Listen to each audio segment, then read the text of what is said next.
Now live from Studio 550, it's McGraw in the Morning on the Big 550 KTRS. Aaron Katersky, ABC News, live in Boston. Good morning, Aaron Katersky. Good morning, McGraw, from Boston, where investigators have recovered a mangled pressure cooker, bits of metal, and a shredded backpack, all components of what's believed to be at least one of the bombs that exploded at the finish line of the marathon. The fact that they're not talking is interesting. Any hints as to who, where, or how? None that I've heard, and none that investigators have released. No suspect, no motive, and in the absence of that, they're turning to digital images and going frame by frame of all of the cell phone video and surveillance images that have poured in, trying to figure out if they can see anybody who was carrying a large, black, heavy bag that contained these explosives. And short of that, they are looking at the make of the pressure cooker. It's made by a Canadian company. It's sold all over this country, including here in Boston. They're going to want to look at sales records for that for that piece of that appliance and figure out maybe who bought it. Yeah, you talk about this black bag. There were two bombs that went off. Is this just one of the bombs they think came from a black bag, or do they think both came from this black bag?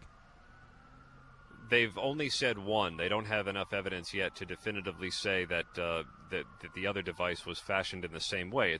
That's the leading theory. But right now they only have enough evidence that they've told us about to say for sure on one of the bags. Aaron, we're hearing quite a bit of ruckus behind you. Where are you?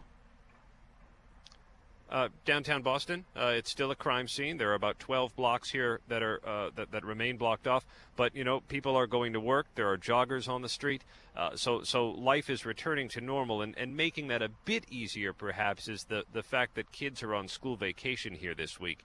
The president's going to come tomorrow for a memorial service and offer the comfort and prayers of the nation. Aaron, talk to me for a moment. You get a great sense of the Bostonians and what they're feeling. I know you've talked to a number of them. What is your sense of what's going on there?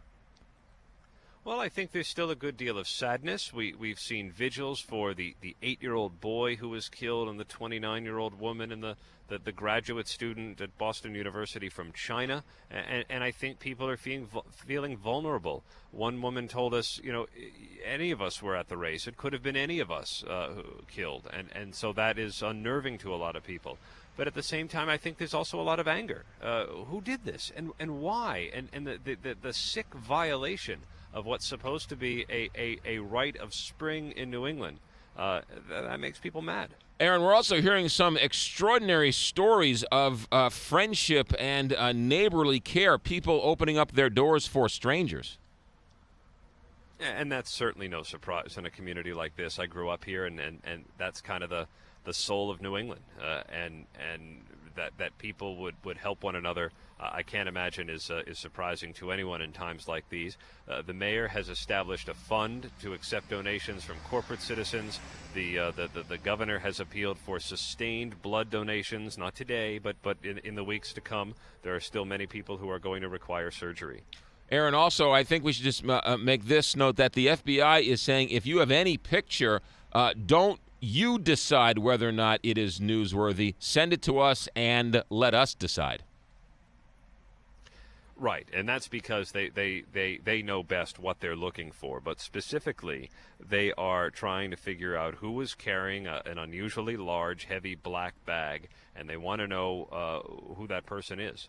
And they may have to go frame by frame and create a digital timeline.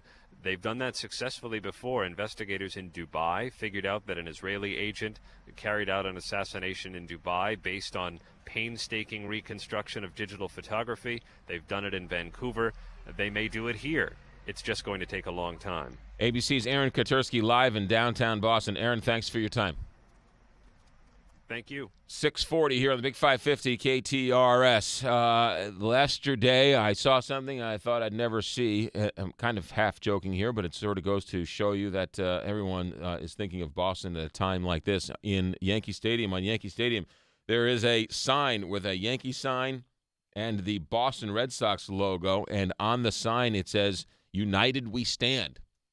So if Yankee fans, if the Yankees and the Red Sox can actually find common ground, maybe there's hope for the rest of us. Aaron Katersky live in Boston. 6:40 here on the Big 550 KTRS.